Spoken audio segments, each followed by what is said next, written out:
ഈശോ മിശിഹായ്ക്ക് സ്തുതിയായിരിക്കട്ടെ.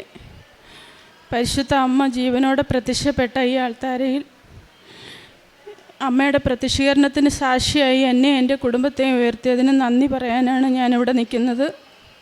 എൻ്റെ പേര് മിനി ജോയി. ഞാൻ കൊല്ലം ജില്ലയിലെ പുനലൂരിൽ നിന്നാണ് വരുന്നത്. അമ്മയും ഈശോയും എനിക്ക് തന്ന അനുഗ്രഹത്തിന് നന്ദി പറഞ്ഞുകൊണ്ട് ഞാൻ 13 വർഷമായിട്ടൊരു ഭവനത്തിന് വേണ്ടി ആഗ്രഹിക്കുകയായിരുന്നു. ഞങ്ങൾക്കൊരു പഴയ വീടുണ്ടായിരുന്നു, അത് നശിച്ചു പോയി. ഞങ്ങൾ 7 വർഷമായിട്ട് വാടകയ്ക്കായിരുന്നു താമസിച്ചുകൊണ്ടിരുന്നത്. പരിശുദ്ധ അമ്മയുടെ സന്നിധിയിൽ വന്ന് നന്ദി പറഞ്ഞതിൻ്റെ ഫലമായിട്ട് എനിക്കൊരു ഭവനം കിട്ടി. ഈ കൃപാസനത്തെക്കുറിച്ച് ഞാൻ അറിയുന്നത് അക്രവസ്ഥയായ ഒരു മകൾ, ഞങ്ങളുടെ വീടിൻ്റെ അടുത്തുള്ള ഒരു മകളുടെ വീട്ടിൽ നിന്ന് സന്ധ്യയ്ക്ക് ജപമാല ചൊല്ലുന്നത് ഞാൻ കേട്ടു. അപ്പം അവർ ജപമാല തുടർന്നുകൊണ്ടേ ഇരിക്കുമായിരുന്നു. അപ്പം ഞാൻ കുറേ നേരം അവിടെ നിന്ന് കേട്ടപ്പം എനിക്ക് എന്തോ ഒരു ഇത് തോന്നി. അപ്പം അവർ നിർത്തുന്നില്ല. അപ്പം ഞാൻ അങ്ങ് വീട്ടിൽ പോയി. തിരിച്ച് പിറ്റേന്ന് രാവിലെ വന്ന് ഞാൻ ചോദിച്ചു, നിങ്ങളെങ്ങനെ ഇത് പഠിച്ചതെന്ന് ചോദിച്ചു. അപ്പോൾ എന്നോട് പറഞ്ഞു, ആലപ്പുഴയിൽ കൃപാസനം എന്ന് പറയുന്ന ഒരു പള്ളിയുണ്ട്, അവിടെ മാതാവ് പ്രത്യക്ഷപ്പെട്ടതാണ്, അവിടെ പോയി നിങ്ങൾക്ക് വേണ്ടി ഒരു വീട് ചോദിക്കാൻ പറഞ്ഞു.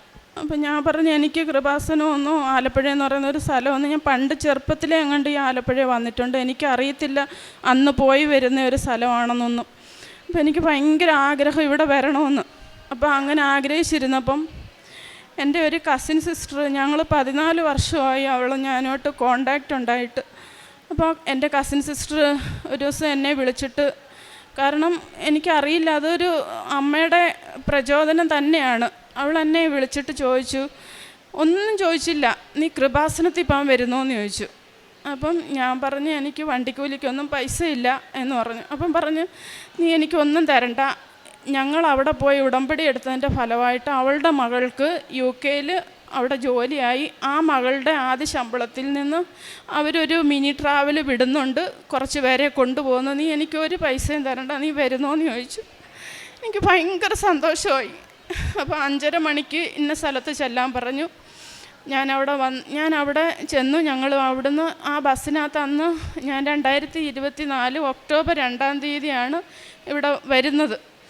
അപ്പോൾ ഇവിടെ വന്ന ഫ്രണ്ട്, നമ്മളൊരു പള്ളിയെക്കുറിച്ചൊക്കെ കേൾക്കുമ്പം എൻ്റെ മനസ്സിലൊരു പള്ളി എന്നൊക്കെ ഉദ്ദേശിക്കുന്നത് ഒന്നീ സ്റ്റെപ്പ് കയറി പോകുന്ന ഒരു പള്ളിയായിരിക്കും, അല്ലെങ്കിൽ ഇറങ്ങി വരുന്ന ഒരു പള്ളിയായിരിക്കും. ഇങ്ങനെയൊക്കെ ഒരു മനസ്സിലൊരു സങ്കല്പം കൊണ്ടാണ് ഞാൻ ഇവിടെ വരുന്നത്. ഇവിടെ വന്നപ്പം ഒരു ചാപ്പൽ പോലെ എനിക്ക് തോന്നി. ഇപ്പോൾ എനിക്ക് എന്തോ ആ മാതാവിൻ്റെ ഫ്രണ്ട് കയറിയപ്പോഴേ എനിക്കൊരു കുളിര് പോലെ തോന്നി.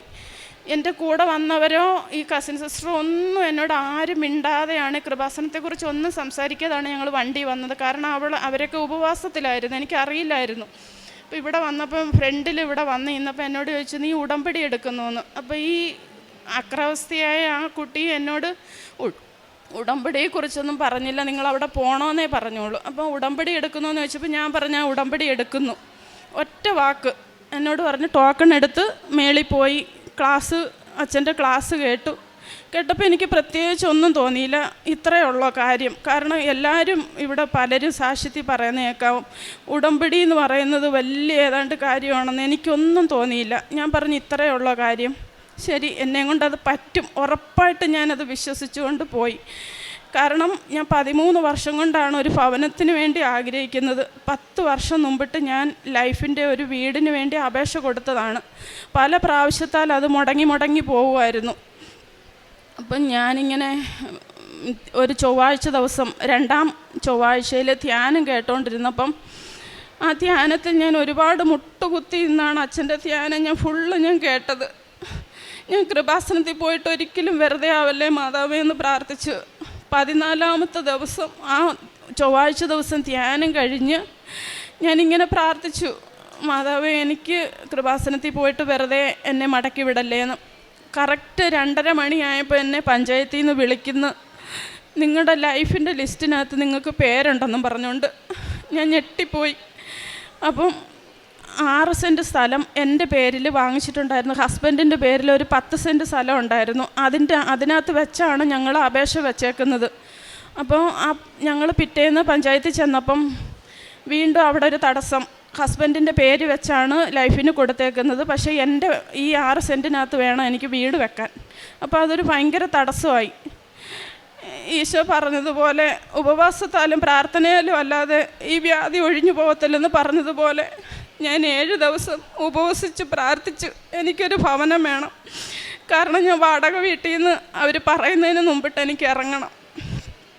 അങ്ങനെ അതൊരു തടസ്സമായിട്ട് മാറി. ഇപ്പം വീണ്ടും പ്രാർത്ഥിച്ചതിൻ്റെ ഫലമായിട്ട് വീണ്ടും 3 മാസം കഴിഞ്ഞപ്പം എനിക്ക് എല്ലാം ഒരുവിധം റെഡിയായി വന്നപ്പം എൻ്റെ സ്ഥലത്തിനകത്ത് വണ്ടി കയറണമെങ്കിൽ ഒരു അതിര് കെട്ടണം. ആ അതിര് കെട്ടാൻ വേണ്ടി പല പ്രാവശ്യം പലരും വന്ന് അതിര് കെട്ടാൻ വേണ്ടി നോക്കിയിട്ട് അത് ശ്രമിച്ച് നടന്നില്ല. അപ്പം അടുത്ത ഒരു സ്ത്രീ അവിടെ ആണെങ്കിൽ ഇറങ്ങാൻ സമ്മതിക്കത്തില്ല.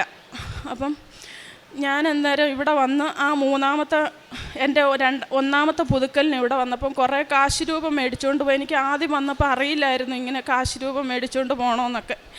അപ്പോൾ കാശ് രൂപം ഞാൻ മേടിച്ചുകൊണ്ട് പോയിട്ട് ആ ഒരു കാശ് രൂപവും ഉപ്പും ഇവിടുത്തെ മണലും കൂടെ കൊണ്ടുപോയി ഞാൻ അവിടെ കൊണ്ടുവന്നിട്ട് ആ അതിരിൻ്റെ അടുത്ത് കൊണ്ടുപോയി പ്രാർത്ഥിച്ചിട്ട് ഞാൻ പറഞ്ഞു, എനിക്കിത് ഒരു തടസ്സവും കൂടാതെ ഇത് കെട്ടിയെടുത്ത് തരണമെങ്കിലേ എൻ്റെ മുറ്റത്ത് വണ്ടി കയറത്തുള്ളൂ, അല്ലെങ്കിൽ എല്ലാ സാധനങ്ങളും ചുമന്നുകൊണ്ട് വരണം.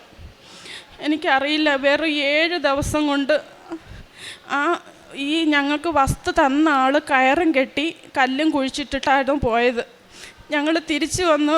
ഈ ഒരു ദിവസം നോക്കിയപ്പം കാണാം കല്ലും പിഴുത് കളഞ്ഞ് കയറും എടുത്ത് കളഞ്ഞേക്കുന്നു. അപ്പോൾ ഒരാൾ വന്നാൽ അതിര് കെട്ടാൻ വേണ്ടി പറ്റത്തില്ലായിരുന്നു.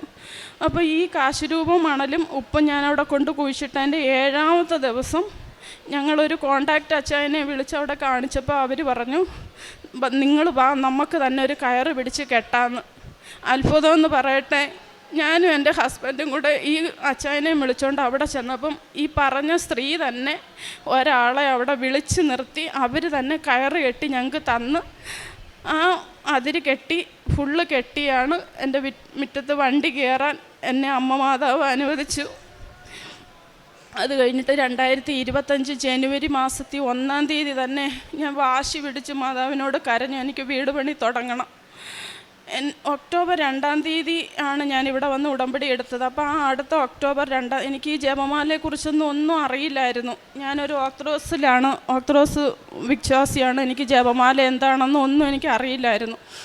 അപ്പം 2025 ജനുവരി 1-ാം തീയതി തന്നെ എനിക്കൊരു ഭയങ്കര ഒരു വിശ്വാസമായിരുന്നത്. ആ ജനുവരി 1-ാം തീയതി തന്നെ എൻ്റെ വീടിൻ്റെ പണി തുടങ്ങി കഴിഞ്ഞിട്ട്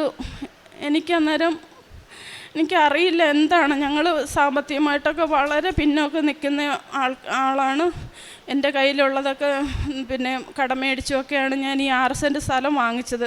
ഈ 10 സെൻറ്റെന്ന് പറഞ്ഞതിനകത്ത് ഒരു വണ്ടി പോലും കയറാത്ത സ്ഥലമായിരുന്നു. അപ്പം അവിടുന്ന് ഞങ്ങൾ കുറേ സാങ്കേതിക കാരണങ്ങളാലാണ് അവിടുന്ന് ഇറങ്ങേണ്ടി വന്നത്. അങ്ങനെ ഇരുന്നപ്പം 1-ാം തീയതി തന്നെ കറക്റ്റ് ജനുവരി 1-ാം തീയതി തന്നെ എൻ്റെ വീട് പണി തുടങ്ങി. എൻ്റെ കയ്യിൽ 25,000 രൂപ മാത്രമേ ഉള്ളൂ. ലൈഫിൻ്റെ വീടെന്ന് പറയുന്നത് അത് കിട്ടുന്നവർക്കറിയാം. പലപ്പോഴായിട്ട് ഗഡുക്കളായിട്ടാണ് കിട്ടുന്നത്. അപ്പോൾ എൻ്റെ കയ്യിൽ വേറെ പൈസയൊന്നുമില്ല. അപ്പം ഞാൻ ഒരു ദിവസം അച്ഛൻ്റെ ധ്യാനം ഞാൻ മുടങ്ങാതെ കേൾക്കും. അപ്പോൾ ഒരു ദിവസം ഞാൻ ചോദിച്ചു, എനിക്ക് സഹായം എവിടെ നിന്നാണ് ഈശോയെ എനിക്ക് കിട്ടുന്ന? എന്നെ ആരും സഹായിക്കാനില്ല. എൻ്റെ വീട്ടിൽ നിന്നും ഹസ്ബൻഡിൻ്റെ വീട്ടിൽ നിന്നും എനിക്ക് ആരും സഹായം തരാനില്ലെന്ന് പറഞ്ഞു. അപ്പം എനിക്ക് ഫോണിനകത്ത് അപ്പോൾ പെട്ടെന്നൊരു ഇത് വന്നു. ഞാൻ നോക്കിയപ്പം നിൻ്റെ സഹായം ആകാശവും ഭൂമിയും ഉണ്ടാക്കിയ യഹോവെങ്കിൽ ഇന്ന് നിനക്ക് കിട്ടുമെന്ന് പറഞ്ഞു. അന്ന് മുതൽ ഇന്ന് വരെ ഈ നിമിഷം വരെ എൻ്റെ ഫോണിൽ വചനങ്ങളാണ് എൻ്റെ സ്റ്റാറ്റസ്. എൻ്റെ പ്രൊഫൈൽ എൻ്റെ മാതാവിൻ്റെ സ്റ്റാച്ചു ആണ്. ഞാൻ ഇന്നേ വരെ ഡെയിലി ബ്രെഡ് മുടക്കിയിട്ടില്ല. അത് ഞാൻ സ്റ്റാറ്റസായിട്ട് ഇടും. അപ്പം വചനങ്ങൾ ഇടുമ്പോൾ ഓരോരുത്തർ എന്നെ കളിയാക്കുമായിരുന്നു, നീ എന്തോ ദൈവത്തിൻ്റെ ആളായിട്ട് ഇങ്ങനെ പോവുകയാണോ എന്ന്. എനിക്ക് ഉറപ്പായിട്ട് എൻ്റെ വിശ്വാസത്തിൽ നിലനിന്നുകൊണ്ട് മാതാവിനോട് ഞാൻ പ്രാർത്ഥിച്ചു, എനിക്കൊരു ഭവനം തരണമെന്ന്. അങ്ങനെ അമ്മ മാതാവ് ഈശോയും 6 മാസം കൊണ്ട് എൻ്റെ വീട് വാർത്ത് ഒരുവിധം പൂർത്തിയായി. അപ്പോൾ ഇവിടെ വന്ന് ഞാൻ സാക്ഷി എഴുതി. നമ്മൾ 4-ാമത്തെ പുതുക്കലിന് വരുമ്പോൾ സാക്ഷി എഴുതി കൊടുക്കണമല്ലോ എന്ന് പറഞ്ഞു. അപ്പം സാക്ഷി എഴുതിയപ്പം എന്നോട് ചോദിച്ചു സാക്ഷ്യം പറയണമെന്ന്. അപ്പോൾ എൻ്റെ ഒരു ആഗ്രഹമായിരുന്നു ഞാൻ പുതിയ വീട്ടിൽ നിന്ന് തന്നെ ഇവിടെ വന്ന് സാക്ഷി പറയണമെന്ന്. അങ്ങനെ പുതിയ വീട്ടിൽ നിന്നാണ് ഞാനിപ്പോൾ സാക്ഷി പറയാൻ. അത്ഭുതമായിട്ട് മനോഹരമായി എല്ലാവരും പറഞ്ഞ് വിശ്വസിക്കാൻ പറ്റാത്ത എല്ലാവരും പരവസ്തുവിന് വന്നപ്പോൾ എല്ലാവരും ഞെട്ടിപ്പോയി. ഞാൻ നീല പെയിൻ്റ് അടിച്ചാണ് എൻ്റെ വീട് പൂർത്തീകരിച്ചത്. അപ്പോൾ എല്ലാവരും എന്നോട് ചോദിച്ചു, നീ എന്തോ നീല പെയിൻ്റ് അടിച്ചതെന്ന്. ഇപ്പം ഞാൻ പറഞ്ഞു, എനിക്ക് കൃപാസനത്തിലെ മാതാവ് തന്ന വീടാണ്, എൻ്റെ മാതാവിൻ്റെ മേലെങ്കിൽ ഞാൻ എൻ്റെ വീടിനെ പൊതിഞ്ഞ് വച്ചേക്കുവാന്ന് പറഞ്ഞു. എൻ്റെ വീടിൻ്റെ 4 അതിരിലും എൻ്റെ കൃപാസന മാതാവിൻ്റെ കാശുരൂപമുണ്ട്. ഇവിടുത്തെ ഉപ്പും മണലുമാണ് എൻ്റെ വീടിൻ്റെ. പിന്നെ പൈശാചിക ഒരു ശക്തികളും വരലേ എന്ന് പറഞ്ഞിട്ടാണ് ഞാൻ എൻ്റെ പുതിയ വീട്ടിലേക്ക് കയറിയേക്കുന്നത്. അതാണ് എൻ്റെ 1ാമത്തെ സാക്ഷ്യം. 2ാമത്തെ സാക്ഷ്യം, ഇതെൻ്റെ മകൾ അലീന. എല്ലാവർക്കും അറിയാം, ഈ വന്ന കാലം മൊബൈലെന്ന് പറയുന്നത് ജീവിതത്തിൻ്റെ ശത്രുവാണ്. മൊബൈൽ നല്ലതും ചീത്തയുമാണ്. എൻ്റെ മകൾ അമിതമായിട്ട് മൊബൈൽ ഉപയോഗിക്കുമായിരുന്നു. +2-നാണ് പഠിക്കുന്നത്. എല്ലാ അമ്മയും പോലെ ഞാനും ഒരു കർക്കശക്കാരിയെ പോലെ മൊബൈലിനെ കുറിച്ച് ഞങ്ങൾ നിരന്തരം വഴക്കും. മൊബൈലൊക്കെ മേടിച്ച് വെച്ചതിൻ്റെ പേരിൽ ഭയങ്കര വിഷയമായി. ഈ കഴിഞ്ഞ ഒക്ടോബർ മാസം എനിക്ക് എന്തോ ഒരു ഭയങ്കര പരീക്ഷണം പോലെ. എനിക്കറിയില്ലായിരുന്നു ഈ ജപമാല റാലിയെക്കുറിച്ചൊക്കെ. അപ്പോൾ എനിക്ക് ഭയങ്കര ആഗ്രഹമായിട്ട് 2 മാസം കൊണ്ട് ഞാൻ ആഗ്രഹിക്കും ഈ ജപമാല എന്താണെന്നോ അവിടെ പോയി എനിക്കത് പോകണമെന്നൊക്കെ ഞാൻ ഭയങ്കരമായിട്ട് ആഗ്രഹിച്ചുകൊണ്ടിരുന്ന ആ സമയത്ത് ഈ ഒക്ടോബർ മാസം മുതൽ എനിക്കങ്ങ് എൻ്റെ ജീവിതത്തിൽ ആ ഒരു മാസം ഫുൾ എനിക്ക് പരീക്ഷണമായിട്ട് പോയി. അപ്പോൾ മൊബൈലിനെ കുറിച്ച് ഞങ്ങൾ നിരന്തരം വഴക്കും. +2-നാണ് പഠിക്കുന്നതെന്നൊക്കെ പറഞ്ഞ് ഞങ്ങളെപ്പോഴും വഴക്കായിരുന്നു. അങ്ങനെ മൊബൈൽ ഞാൻ മേടിച്ച് വെച്ചതിൻ്റെ പേരിൽ എൻ്റെ മകൾ ഭയങ്കര വിഷയങ്ങളുണ്ടാക്കി. ഒരു ശത്രുവിനെ പോലെ എന്നെ കാണുകയും അങ്ങനെ ഭയങ്കര വിഷയമായി. അങ്ങനെ ഈ ഉടമ്പടി വസ്തുക്കൾ, നേർച്ച വസ്തുക്കൾ ഞാൻ എന്നും നിരന്തരം തൈലം തേച്ച് നെറ്റിയിൽ തൊട്ട് പ്രാർത്ഥിക്കുകയും, അവൾ സ്കൂളിൽ ആഹാരം കൊണ്ടുപോകുമ്പം ഞാൻ ഉപ്പ് ആഹാരത്തിലിട്ട് കൊടുത്ത് പ്രാർത്ഥിക്കുകയും ഒക്കെ ചെയ്തതിൻ്റെ ഫലമായിട്ട് സ്വയമേ ഒരു ദിവസം മൊബൈൽ എൻ്റെ കൊണ്ട് തന്നിട്ട് പറഞ്ഞു, അമ്മ മൊബൈൽ വെച്ചോ, എനിക്കിനി പരീക്ഷ കഴിഞ്ഞിട്ട് എനിക്ക് വേണ്ടുമ്പോൾ എനിക്ക് മൊബൈൽ തന്നാൽ മതി എന്ന് പറഞ്ഞ് എൻ്റെ മകൾ സ്വയമേ എൻ്റെ ഈ മൊബൈൽ തന്നു. ഇപ്പോൾ സ്വന്തമായിട്ട് മൊബൈലില്ല, പഠിക്കുന്നുണ്ട്. അപ്പം ഇവിടെ വന്ന് ഉടമ്പടി എടുക്കണമെന്ന് ആഗ്രഹിച്ചാണ് വന്നത്. പക്ഷേ ഞങ്ങൾ ഒത്തിരി ദൂരെ നിന്നാണ് വന്നേക്കുന്നത്. സാക്ഷി പറയേണ്ടതുകൊണ്ട് ഒരുപാട് സമയമായി. മോൾക്ക് പരീക്ഷയാണ്. കഴിഞ്ഞ് വന്ന ഉടൻ മോൾ ഉടമ്പടിയിൽ എടുക്കുന്നതാണ്. അതാണ് എൻ്റെ 2ാമത്തെ സാക്ഷ്യം. 3ാമത്തെ സാക്ഷ്യം, എനിക്ക് ഈ കൈക്ക് വലത്തെ ഷോളറിന് ഭയങ്കര വേദനയായിരുന്നു. എൻ്റെ കൈ ഇങ്ങനെ പൊക്കാനും താക്കാനും ഒന്നും പറ്റത്തില്ല. കൈക്ക് പെരുപ്പും ഒക്കെ ആയിരുന്നു. അങ്ങനെ ഇരുന്നപ്പോൾ ഒരു ദിവസം എൻ്റെ കയ്യിലിങ്ങനെ ഇവിടെ ഒരു സൈഡിലായിട്ട് ഈർക്കിലും ഉണ്ടായിരുന്നു. അപ്പോൾ അത് അന്നേരം ഒന്നും അറിയത്തില്ലായിരുന്നു. കൈ കണ്ടതും എൻ്റെ കണ്ണിൽ കണ്ടത് മാത്രം ഞാൻ വലിച്ചെടുത്ത് അതങ്ങ് കഴിഞ്ഞു. അപ്പോൾ ഒരു ദിവസം ഇങ്ങനെ കൈക്ക് ഇങ്ങനെ കഴപ്പും പെരുപ്പും വന്നപ്പം ഭയങ്കരമായിട്ടങ്ങ് നീരായി ഈ കൈപ്പത്തി ഫുള്ള്. അങ്ങനെ ഞാനൊരു ദിവസം ഇങ്ങനെ നമ്മുടെ ഉടമ്പടി തൈലം തേച്ച് മാതാവിൻ്റെ അടുത്ത് എന്നും പ്രാർത്ഥിക്കുമായിരുന്നു. അപ്പോൾ രോഗിക്ക് വൈദ്യനെ കൊണ്ട് ആവശ്യമുണ്ടെന്ന് ഈശോ പറഞ്ഞതുപോലെ എനിക്ക് ഹോസ്പിറ്റലിൽ പോകാൻ ഒട്ടും ഇഷ്ടമല്ല. ഇന്നേ വരെ ഞാൻ അങ്ങനെ ഒരു രോഗത്തിന് ഹോസ്പിറ്റലിൽ പോയിട്ടുമില്ല. പക്ഷേ എൻ്റെ നിവൃത്തി കെട്ട് ഞാൻ ഒരു ദിവസം ഹോസ്പിറ്റലിൽ ചെന്നപ്പം ഡോക്ടർ അതിൽ നോക്കിയിട്ട് പറഞ്ഞു, അതൊരു ഭയങ്കര ഒരു വ്രണമായിട്ടങ്ങ് വീർത്ത്. അപ്പോൾ ഡോക്ടർ പറഞ്ഞു, ഇതിനകത്ത് എന്തോ ഇരിപ്പുണ്ട്, ഒരു സർജനെ കണ്ട് ഇത് കീറണമെന്ന് പറഞ്ഞു. അപ്പം ഞാൻ പറഞ്ഞ്, എൻ്റെ ദേഹത്തൊന്നും കത്തിയൊന്നും വെക്കണ്ട, എനിക്കിനി ഒരു ഹോസ്പിറ്റലിലും പോകണ്ടെന്ന് പറഞ്ഞ വീണ്ടും എൻ്റെ ജീവിതത്തിൽ അത്ഭുതം നടക്കുന്നത് ചൊവ്വാഴ്ചയാണ്. കാരണം ഞാൻ ഈ ധ്യാനം ഇന്നേ വരെ ഞാൻ മുടക്കിയിട്ടില്ല. അങ്ങനെ ഒരു ദിവസം ചൊവ്വാഴ്ച ദിവസം ധ്യാനം കൂടിക്കൊണ്ടിരുന്നപ്പം ഞാൻ തന്നെ സ്വയം ഇങ്ങനൊന്ന് ആ കയ്യിൽ ഇങ്ങനെ ഉടമ്പടി തൈലം തേച്ചിങ്ങനെ പ്രാർത്ഥിച്ചുകൊണ്ടിരിക്കുമ്പം കാണാം കറക്റ്റ് അച്ഛൻ രോഗികൾക്ക് വേണ്ടി പ്രാർത്ഥിക്കുമായിരുന്നു. അപ്പം ഞാൻ എല്ലാവരെയും സമർപ്പിച്ച് പ്രാർത്ഥിച്ച് ഞാനിങ്ങനെ കയ്യിലിങ്ങനെ ആ പഴുത്ത സ്ഥലത്ത് ഇങ്ങനെ കൈവച്ച് വെറുതെ ഒന്ന് ഞെക്കിയപ്പം കാണാം ആരോ എൻ്റെ കയ്യിലിങ്ങനെ ആ ഈർക്കിൽ പിടിച്ച് വലിച്ച് എൻ്റെ മടിയിലിട്ടതുപോലെ നല്ലൊരു നീളത്തിലൊരു ഈർക്കിൽ അതിനകത്ത് ഇരിപ്പുണ്ടായിരുന്നു. ഞാൻ 1 മാസം അതുകൊണ്ടാണ് നടന്നത്. ഞാൻ ജോലിയൊക്കെ ചെയ്യുമായിരുന്നു പറ്റുന്ന കൊണ്ടൊക്കെ. അങ്ങനെയൊക്കെ എൻ്റെ ജീവിതത്തിൽ അത്ഭുതങ്ങൾ അനേകം ഉണ്ടായിട്ടുണ്ട്. അത് കഴിഞ്ഞിട്ട് എൻ്റെ ഉപ്പൂറ്റി 2 എനിക്ക് നിലത്ത് ആദ്യ സമയത്തൊക്കെ ഇവിടെ ഉടമ്പടി എടുത്ത ആദ്യ സമയത്തൊക്കെ ഉപ്പൂറ്റി 2-ന് ഭയങ്കര വേദനയായിരുന്നു. അത് ഉടമ്പടി തൈലത്താൽ അത് മാറി. പിന്നെ മകൾക്ക് മുഖത്തെല്ലാം ഭയങ്കര മുഖക്കുരുവായിരുന്നു. അതും അളിഞ്ഞിങ്ങനെ ഇരിക്കുന്ന കണക്ക് അതൊക്കെ മാറി. പിന്നെ എനിക്ക് മുടിയില്ലായിരുന്നു. എനിക്കൊരു സർജറി ഉണ്ടായിരുന്നു 2019. ആ സർജറിക്ക് ശേഷം എൻ്റെ മുടിയെല്ലാം കൊഴിഞ്ഞു പോയായിരുന്നു. ഞാൻ തിരുപ്പനും വെച്ചോണ്ടായിരുന്നു പോകുന്നത്. എനിക്ക് നാണക്കേടായിരുന്നു. അങ്ങനെ ഈ ഉടമ്പടി തൈലം ഉപയോഗിച്ചതിൻ്റെ ഫലമായിട്ട് എനിക്ക് മുടി കിളിച്ചു. അങ്ങനെ ഒത്തിരി അനുഗ്രഹങ്ങൾ. ഞാൻ പ്രായമായവരെ നോക്കാനാണ് പോകുന്നത് വീടുകളിൽ. ഞാൻ അങ്ങനെ ഒരമ്മയെ നോക്കാനാണ് പോകുന്നത്. ഞാൻ അവിടെ ചെന്നപ്പോൾ ഈ അമ്മയ്ക്ക് ക്യാൻസറാണ് ചെറിയ. അപ്പോൾ അമ്മയുടെ മൂക്കിൽ കൂടി ഇങ്ങനെ ട്യൂബ് ഇട്ടേക്കുമായിരുന്നു. എനിക്ക് ഭയങ്കര പേടിയായിപ്പോയി അതിനകത്തൂടെയൊക്കെ ഇങ്ങനെ ഫുഡ് കൊടുക്കുന്നത്. ഞാൻ കരഞ്ഞു ഒരു ദിവസം. എനിക്കറിയില്ല ഞാൻ ആദ്യമായിട്ടാണ് അങ്ങനെ കൊടുക്കുന്നത്. അങ്ങനെ ഞാൻ എൻ്റെ ഉടമ്പടി വസ്തുക്കൾ കൊണ്ടുപോയി. അക്രവസ്ഥരവരാണ്. അങ്ങനെ എൻ്റെ ഉടമ്പടി വസ്തുക്കൾ കൊണ്ടുപോയി അമ്മയുടെ നെറ്റിയിലൊക്കെ കുരിശ് വരച്ച് ഞാൻ പ്രാർത്ഥിച്ചപ്പോൾ ഞാൻ പറഞ്ഞ, മാതാവേ എനിക്ക് പേടിയായി ഇങ്ങനെ ട്യൂബിൽ കൂടെ ഒക്കെ ഇങ്ങനെ ഫുഡ് കൊടുക്കാൻ. അമ്മ ഇത് എടുക്കുവാനുള്ള കൃപ തരണമേ എന്ന് പറഞ്ഞ് അതെനിക്കൊരു ഭയങ്കര അത്ഭുതമായിപ്പോയി. ഞാൻ അവിടെ ചെന്നൊരു 20 ദിവസം കഴിഞ്ഞപ്പം ഞാനൊരു ദിവസം കരിക്കും വെള്ളം ഈ അമ്മയ്ക്കിങ്ങനെ അന്നനാളത്തിലാണ്. അപ്പം അങ്ങനെ കരിക്കും വെള്ളം പൊട്ടിച്ചിട്ട് ഞാൻ പറഞ്ഞ്, ഈ ഉടമ്പടിയുടെ ഉപ്പ് ആ കരിക്കും വെള്ളത്തിൽ ഇട്ട് കൊടുത്തിട്ട് ഞാൻ പറഞ്ഞു, അമ്മ വായിക്കൂടെ ഒന്ന് കുടിച്ച് നോക്ക്. ഒരു തടസ്സവും കൂടാതെ ഇത് ഇറങ്ങിപ്പോയി. അതിൻ്റെ 3-ാം ദിവസം അവർക്ക് ഹോസ്പിറ്റലിൽ പോകണമായിരുന്നു. അവിടെ RCC ചെന്നപ്പോൾ ഡോക്ടറിനോട് പറഞ്ഞപ്പോൾ ഡോക്ടർ അത്ഭുതപ്പെട്ടു പോയി. അങ്ങനെ ഡോക്ടർ പിന്നെ അന്ന് തന്നെ ട്യൂബ് എടുത്ത് കൊടുത്തിട്ട് വായിക്കൂടെ ആഹാരം കഴിച്ചോളാൻ പറഞ്ഞു. അതെൻ്റെ ജീവിതത്തിൽ എനിക്കൊരു ഭയങ്കര അത്ഭുതമാണത്. പിന്നെ ഞാനിങ്ങനെ വീടുകളിൽ പോകുന്നതുകൊണ്ട് എനിക്ക് ഈ ധ്യാനം കേൾക്കാൻ തടസ്സം ഉള്ള വീടുകളൊക്കെ ഉണ്ട്. ഇപ്പോൾ ഞാൻ പോകുന്ന വീട്ടിൽ ഒരു തടസ്സവും ഇല്ല. ഞാൻ എല്ലാ ചൊവ്വാഴ്ചയും ധ്യാനം മുടങ്ങാതെ കേൾക്കുന്നുണ്ട്. ഡെയിലി ബ്രെഡ് കൂടുന്നുണ്ട്.